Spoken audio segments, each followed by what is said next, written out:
So I had my first booking within about 4 hours of putting my profile live and arranged to go and see this guy. He was really, really nice. He was so kind and so polite and respectful, and it was probably, one of the best first experiences that I could have asked for. But I was so nervous, and at that point I'd been single for about 3 years, something like that, and I hadn't even had any one-nighters in that time, so I kind of felt like I was a bit rusty as well in knowing what to do.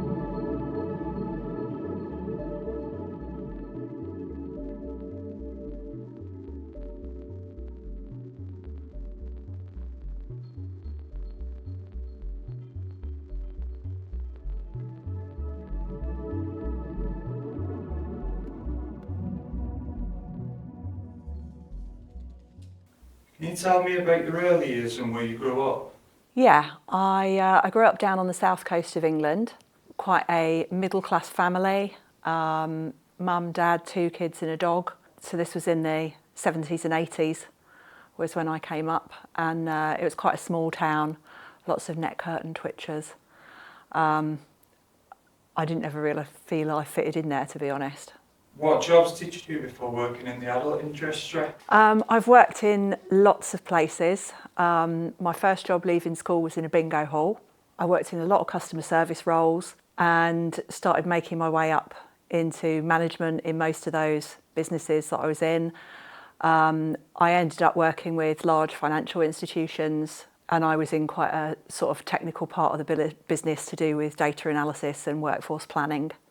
What first steps did you take into becoming a webcam model, and how was that first experience? So I'd been looking for, I was earning pretty good money at work, certainly higher than the average wage in the UK, but a little bit of extra money is always useful, isn't it? Particularly around Christmas and birthdays. And I had been reading about webcamming and how a lot of people were making really good money at it. And I thought, well, I've got a webcam on my laptop, and why don't I just see what it's like? And started off originally on a site called Chatterbait, which is a lot bigger now than what it used to be. I didn't particularly like the vibe on that site, and it was mainly based in America. So the times when it was busy was when I was asleep. So I then ended up signing up on Adult Work as a webcammer.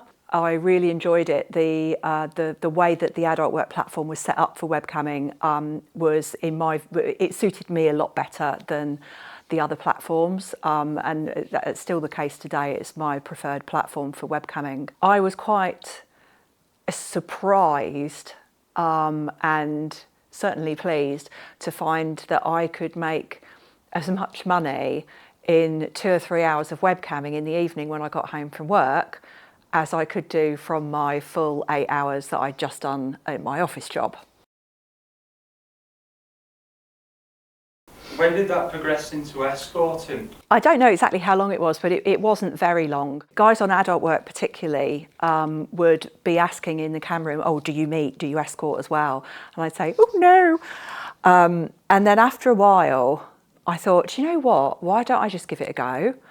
Because if I hate it, I never have to do it again, and no one needs to know about it. And if I like it, then brilliant.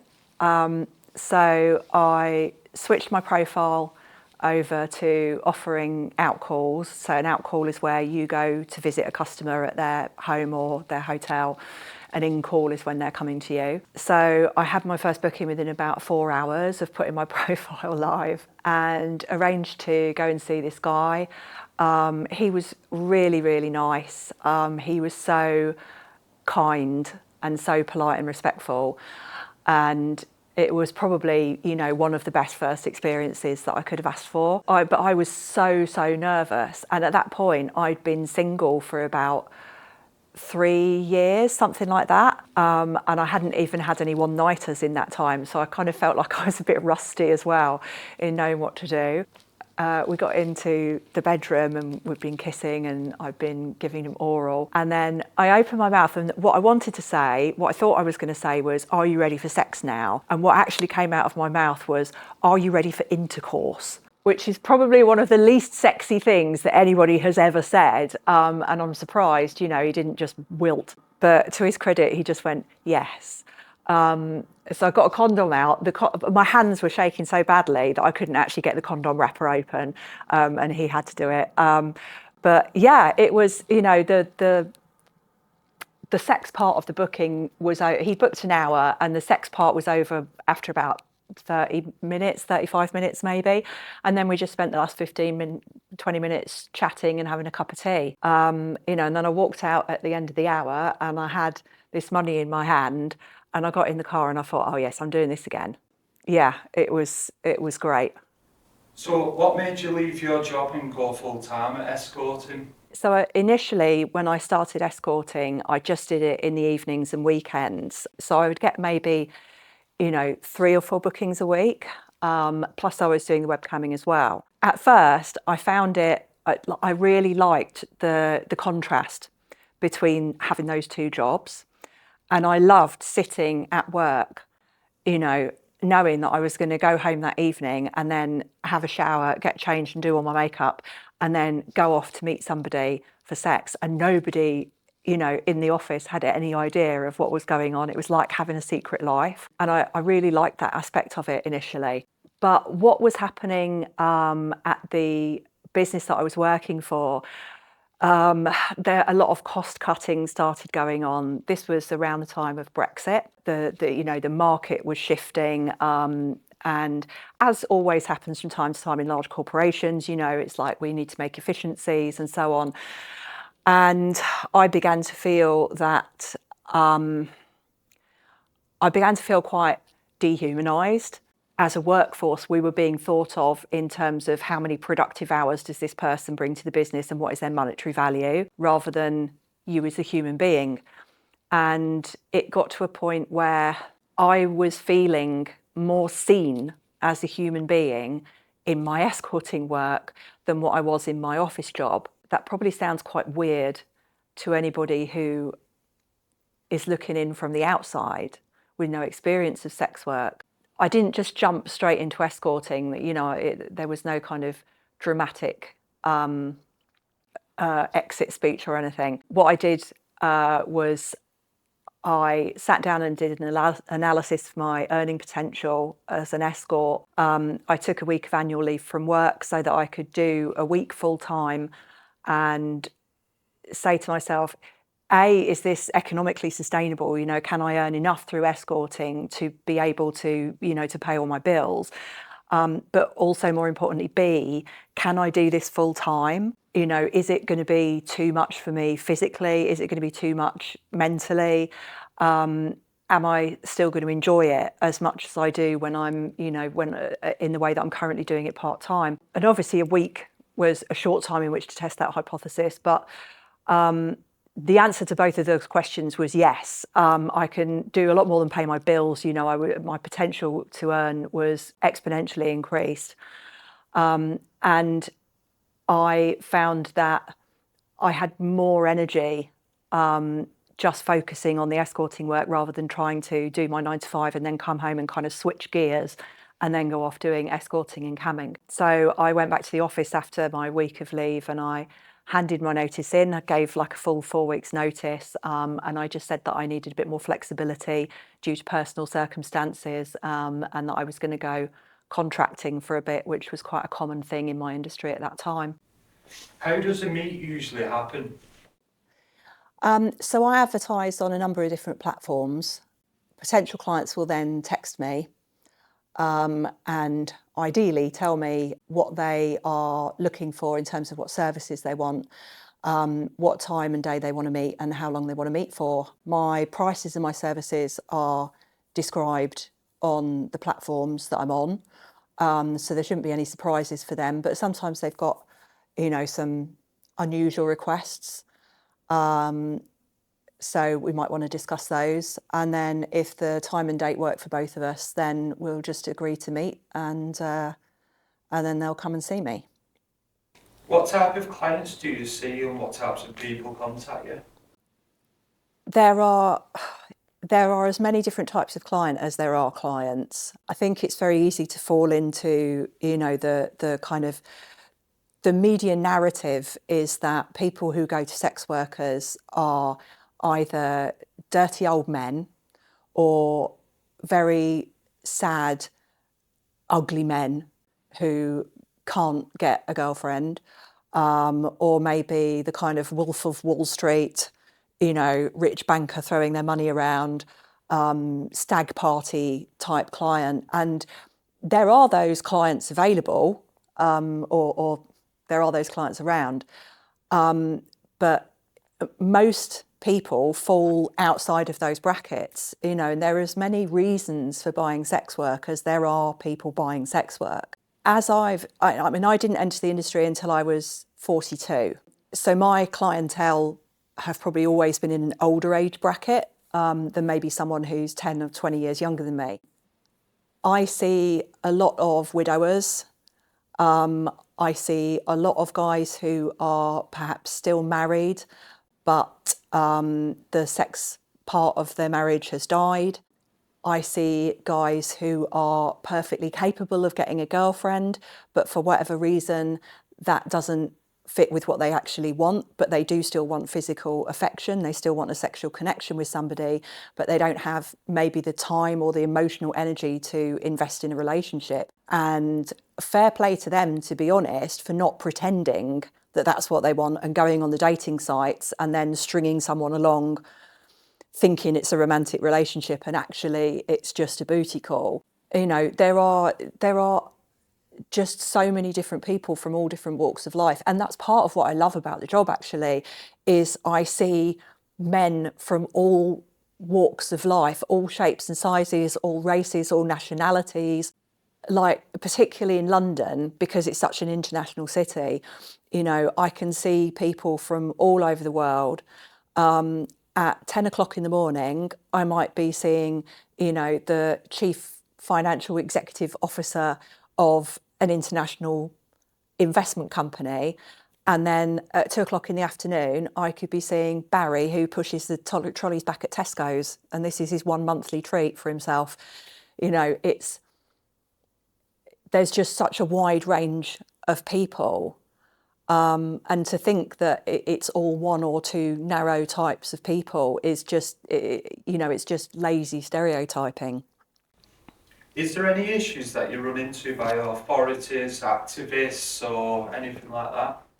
In terms of activism, there is a campaign at the moment that's particularly strong in Scotland, which is being spearheaded by an MSP called Ash Regan, who wants to introduce what's called the Nordic model, which effectively criminalises anybody paying for sex. And it's quite important to note that prostitution in England has been legal for many, many centuries. It is not illegal to work as a sex worker. It's not illegal to buy sex. It is illegal to control prostitution for gain, which basically means running a brothel or being a pimp, where you're managing girls and taking a cut of their earnings.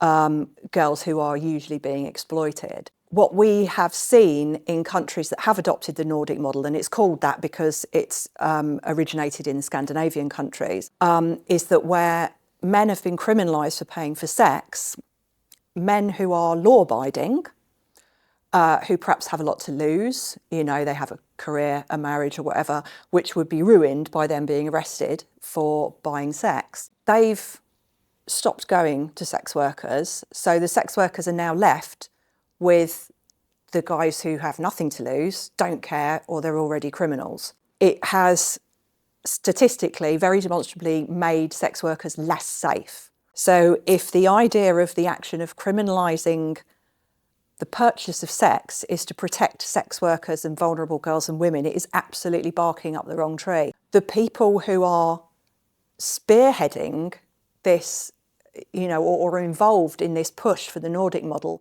as far as I'm aware, have no or very little lived experience of sex work, and they have time and time again shown that they are not interested in hearing sex workers' voices. There are a number of sex worker activism groups like DCRIM now, the English Collective of Prostitutes, and the Sex Workers Union that have just got absolutely nowhere with saying, look, let's sit down and talk about this. You know, there are other ways to achieve. If you want to protect women and girls, there are much better methods of doing that. And it has just, we've just been completely stonewalled. And I've been told outright by people who describe themselves as feminists that my voice doesn't count because I'm a sex worker. But surely if you're doing something that is meant to change sex work, then my voice should be the one that counts the most if you're wanting to protect me. An attitude that I find really patronising and paternalistic anyway. But yeah, we as sex workers are being excluded from that discussion. You know, the facts and figures are being ignored. And it's clear to me that it's not for the purpose of making women and girls safer. It's being done on a moralistic stance that sex work is wrong. And that is clearly something I disagree with. What's the difference between trafficking and sex work? I mean, that's apples and oranges. I know trafficking is bringing somebody into another country by illegal methods and usually exploiting them for gain by putting them to work for you, often using threats against their families back home, or telling them that they're here illegally and that they'll be arrested if they ask for help and so on. And that goes on in many industries, including sex work. So there are a lot of foreign workers who are brought into the country illegally. They are being exploited. They do not want to be doing sex work and they are trapped. And there is help for them. I know a lot of clients that I see say that they specifically will only see British girls because the chances are that if they go and see somebody who is a non-UK national, they're just never sure whether that person is doing it willingly or not. So there are a lot of different forms of sex work. And sometimes within sex worker circles, it's referred to as the hierarchy of sex work. So at the top or at the bottom, depending on where you're standing and what your viewpoint is, you have full service sex workers, which is what I do. So we sell sexual services, usually including sexual intercourse for money. Below that, or maybe off to one side, you've got pro-doms who will provide BDSM services that may or may not also involve sexual services. You've got massage therapists who give a happy ending, but usually doesn't include full sex. You've got people who refer to themselves as sensual or sometimes tantric massage, and that I think often does include sex. It's not my area. Then you've got people who do stripping or lap dancing, which generally doesn't involve sex at all, but obviously does involve taking your clothes off for money for the purposes of somebody else's sexual gratification. You've got people who appear in porn films, and you have got webcammers and people who do OnlyFans and other sites that are like OnlyFans. So I guess for me, I fit into full service sex work. I'm also a porn creator. I also do webcamming and I also am on OnlyFans. So I tick quite a few boxes. Some people within that structure don't agree on whether other people in that structure should be in that structure or allowed to call themselves sex workers, or they think that they're sort of above other forms of sex work. But as far as I'm concerned, it's all sex work and everyone is entitled to stand under that red umbrella. How do you keep yourself safe, and have you ever had any bad experiences? I think anybody who leaves their house on a day-to-day basis has bad experiences. Obviously, I've had some bad experiences in 10 years of doing the job. It would be extremely unusual not to in any customer-facing role. I feel quite fortunate in that I have, although I've had a handful of bad experiences where I felt that there was some physical threat to my safety, they've been very few and far between. And on one occasion when I did involve the police were very, very helpful. A lot of forces have a specialist adult safeguarding lead who's designated to work with sex workers. So my experience with them has been really, really positive. In terms of keeping safe, there are a lot of things. The most dangerous place to be as a sex worker is isolated from everybody else. I network with a lot of other sex workers. When I was first on the scene, there was a big internet forum which was for independent sex workers by independent sex workers, and it was peer-to-peer support and advice. I had a lot of advice and support on there when I first began, which I'm very, very grateful for. Nowadays, a lot of networking takes place via WhatsApp, and there's a lot of kind of buddy groups. I'm not going to detail a lot of the safety measures that individual workers take because it could give people with bad intentions a way to get around them. But workers swap knowledge between themselves. They share details on how to keep yourself safe, how to screen customers. We will watch out for each other if someone's, going to visit a client that they haven't seen before, and they'll say, "Can someone give me a safety check, at a certain time?" And it is in general an incredibly supportive community. We look after our own, and the kindness and time and generosity of women that have been in the business for a long time to people who are new and just coming in and are quite sometimes naive and vulnerable to being taken the piss out of royally. That is invaluable. It's absolutely priceless. Is there any concerns in regards to sexual health in this industry? Yes, and I get tested regularly. I tend to go every 6 weeks, and most workers that I know do the same. I don't offer unprotected sex, and again, most of the workers that I know are the same as me. It's just not worth it for the health risks because, if you catch something like HIV or syphilis, that's lifelong. I have been, in 10 years of being a very active worker, I've been very fortunate, or maybe I've just been very careful, but I've never had a problem with anything serious. I sometimes get asked by clients and they'll say, I don't like to ask, but do you test regularly? And I'll say, yes, do you? And they'll go, no. And they've often never been tested.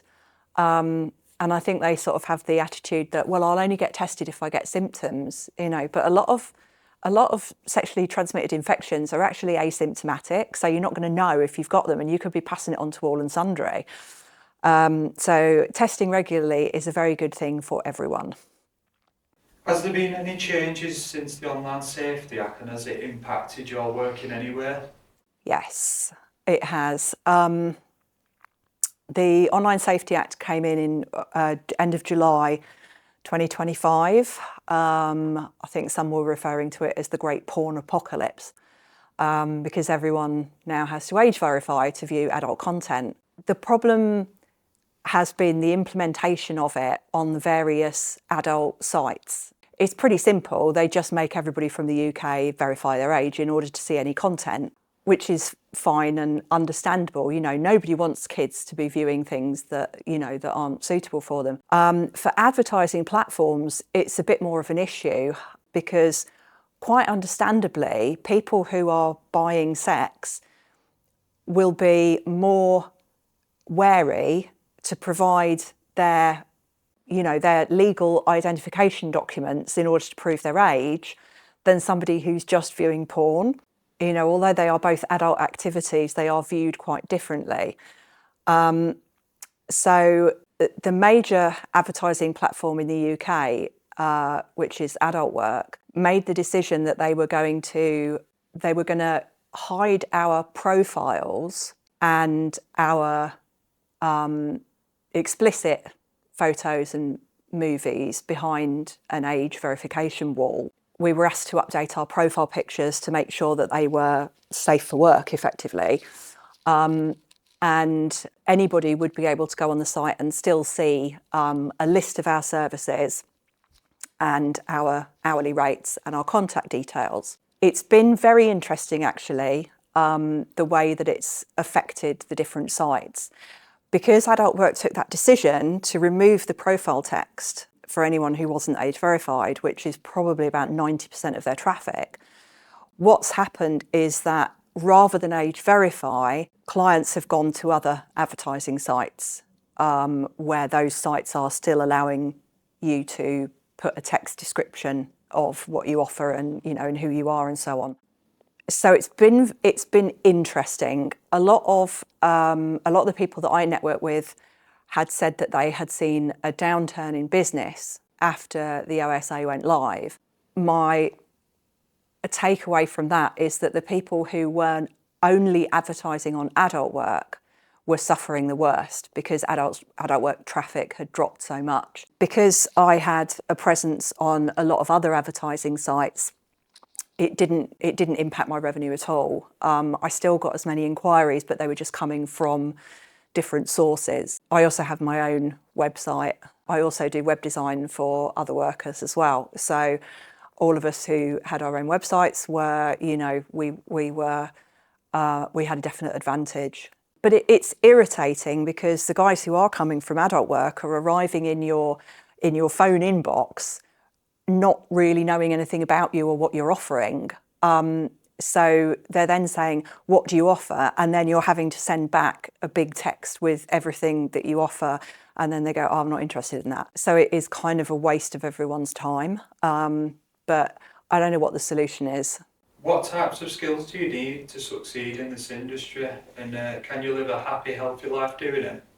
Well, I certainly live a happy, healthy life doing this work. At some point, realistically, you know, I will have to retire from the physical side of sex work. Just when that's the only way that I can see myself leaving the work is when I physically am not capable of doing it anymore, which I hope won't be for a good few years yet. I think I will always be involved in the sex industry in one way or another. The skills that you need in this job is people would probably think, well, you need to be like really, really good looking, you know, you need to have an amazing figure and a pretty face, and, you know, it's not about beauty standards at all. There is, honestly, whatever look you have, there is somebody out there who wants it, and more of it. There are more people who want it than you would think.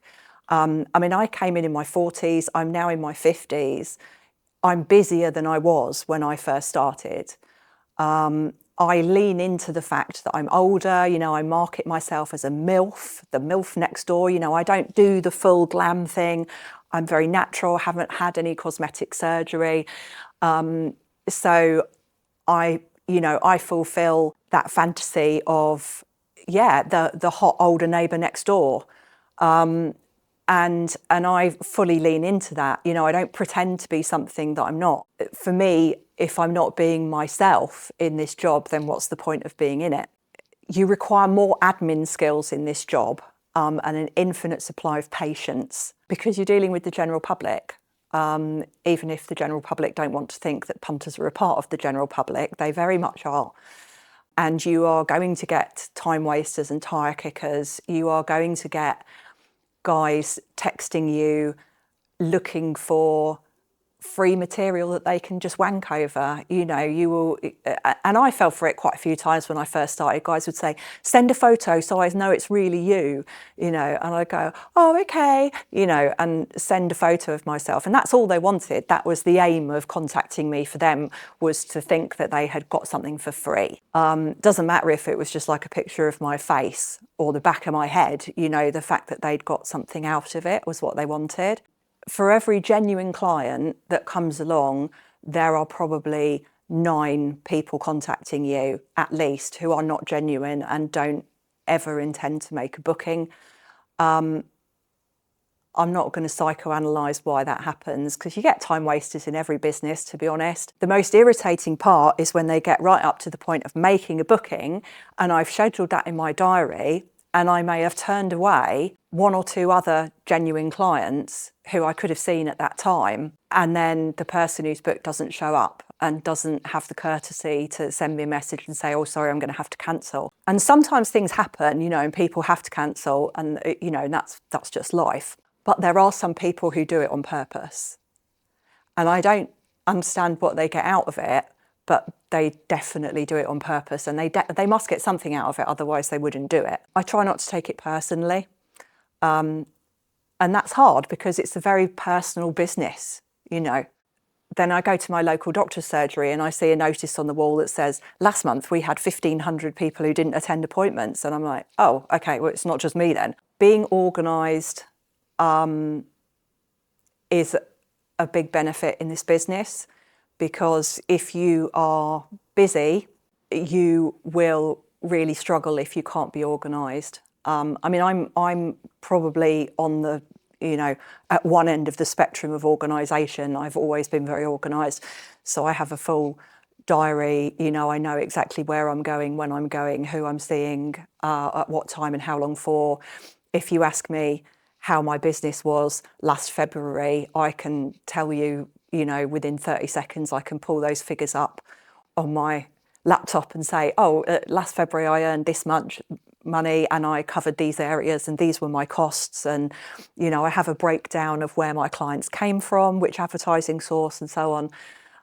That's my thing. You don't have to do all that. There's lots of people who don't. But the most important thing that you need in this business is you have to be invested in giving the client a service. When I'm in a booking, I'm putting in 100%. I'm there. I'm emotionally present in that moment with the client. I'm not answering other calls on my phone or texting.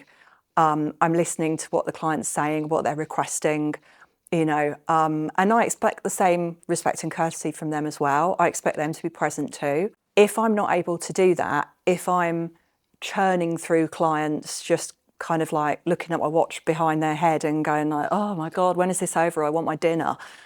Then I'm not in the right business. And you do get people in this business, as in any business, who aren't fundamentally suited to the job, and they don't enjoy it. As a result, their mental health is suffering.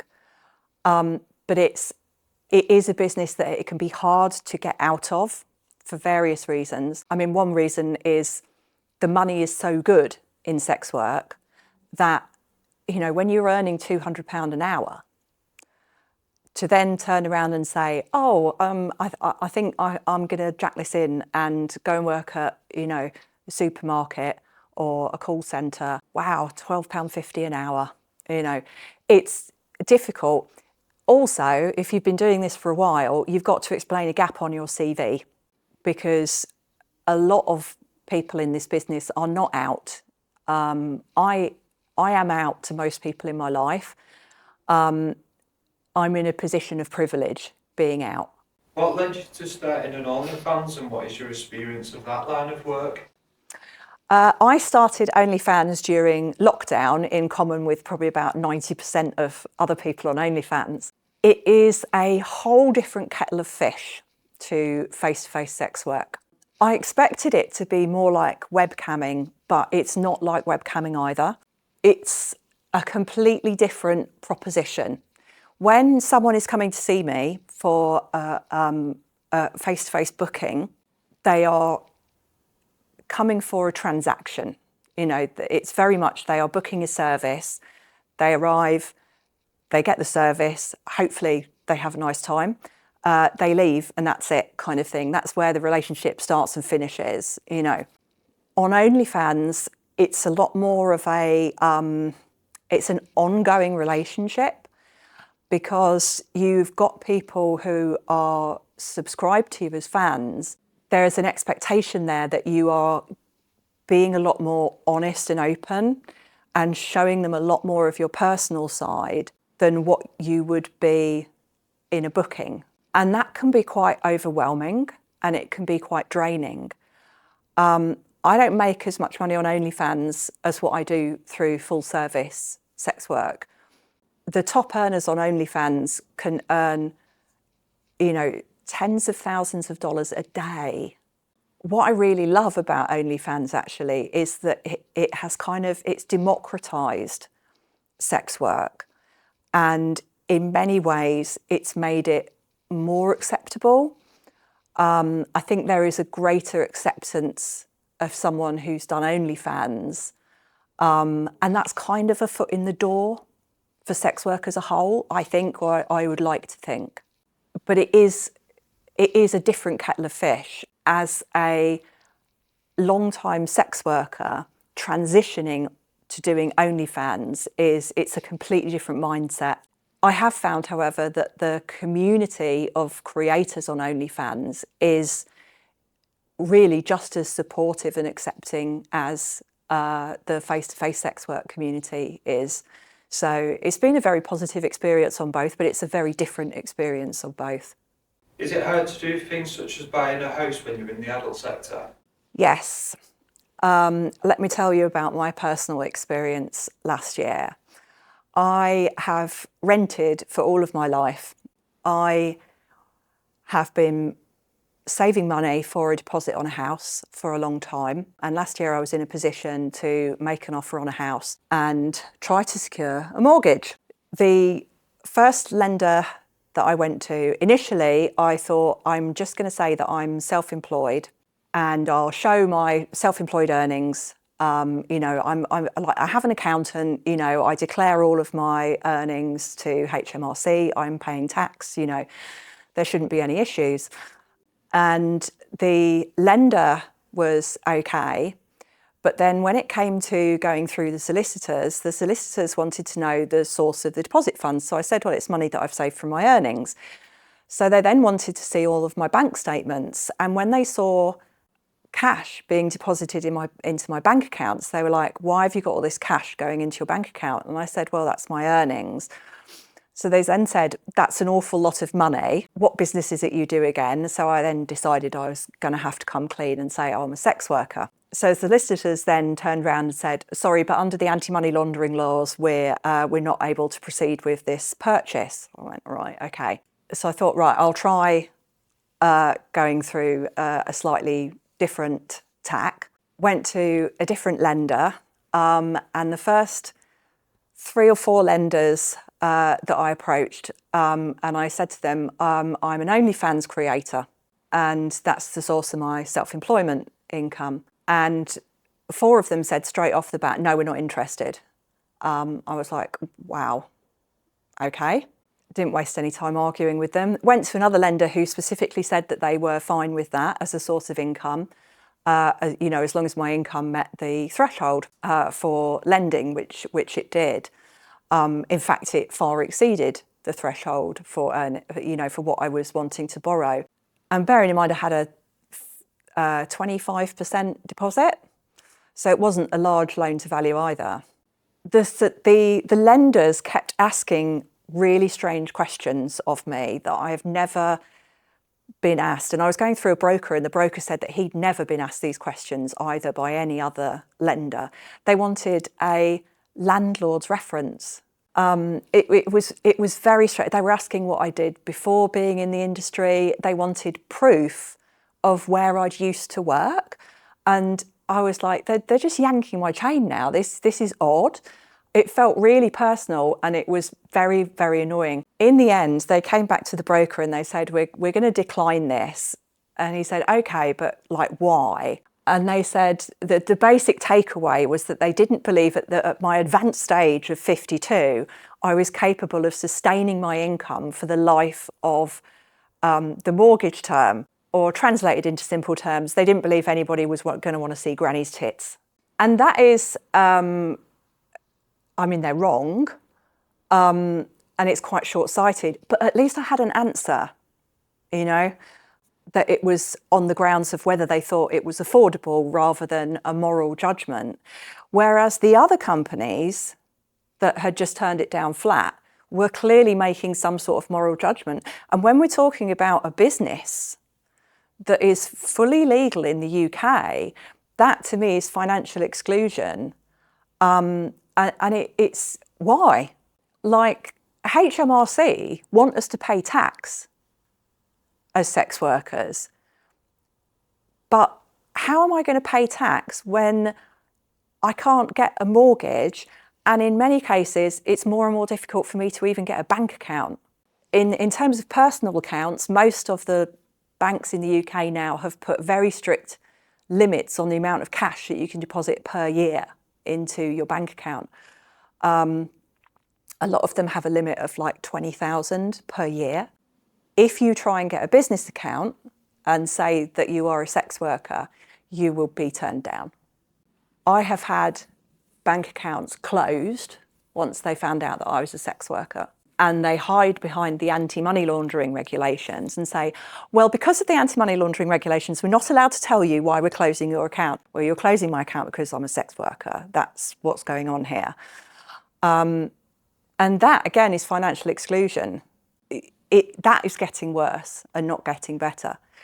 I personally, and I know a lot of other sex workers who feel the same, would really like to see a major bank come along, one that has high street branches, that would say, we are okay with sex work. You need to prove to us that you're a UK taxpayer. You know, I'd be perfectly happy to send them copies of my self-assessment returns. I would be happy to pay account fees every month, as long as they're not going to make me lie and be deceptive about the work that I'm doing. But until a bank comes along and does that, we're going to continue having to effectively hide in the shadows and lie about our work in order to obtain banking facilities, which are, you know, a basic human need. Do you think there needs to be more support for adult workers, and do you think it needs to be normalised more? It's a difficult question sometimes, because the fact that sex work isn't normalised, the fact that it is judged, means that it's more lucrative because there are less people in the industry. The more normalised it becomes, the more people you have entering the industry, and potentially that could have a knock-on effect on pricing. However, from an ethical point of view, yes, I personally would like to see it becoming more accepted and to experience less judgment around it.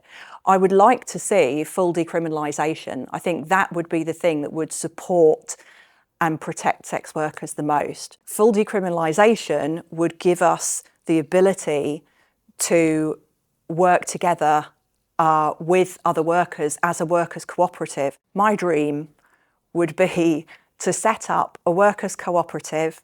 We'd buy a building somewhere, not in a residential area. You'd have it, you know, away from that, so you're not upsetting anybody. You'd have nice, clean, well-equipped rooms with an ensuite each. I would run it as a dual service, so you have a walk-in part where people come in and treat it like a brothel, and they will go and see whichever worker is on duty at the time and who they want to see. And then the other rooms could be rented by independent workers who handle all of their own advertising and just pay a fee to rent the room. As a true workers' cooperative, that would be run on a, you know, the profit would be divided amongst the workers. I would love to see that happen. It won't happen unless we get full decriminalisation, because at the moment that's illegal. You can't have a setup like that. Would you change anything about your past, or would you have done it sooner or not at all? It's very difficult because it coulda, woulda, shoulda, and, you know, we never know how things would have worked out. The way that I run my business today is a product of learning from my mistakes that I've made along the way, and it's okay for me to make mistakes as long as I learn from them, and then instead of mistakes they become opportunities for growth. It's been 10 years since I started in sex work, and I honestly hope I have another 10 years, because for me it's been a positive experience. Yes, there have been negatives sprinkled in there from time to time, but I would never ever want to step away from the sex industry now, because it's where I feel I belong, and where I'm accepted for who I am.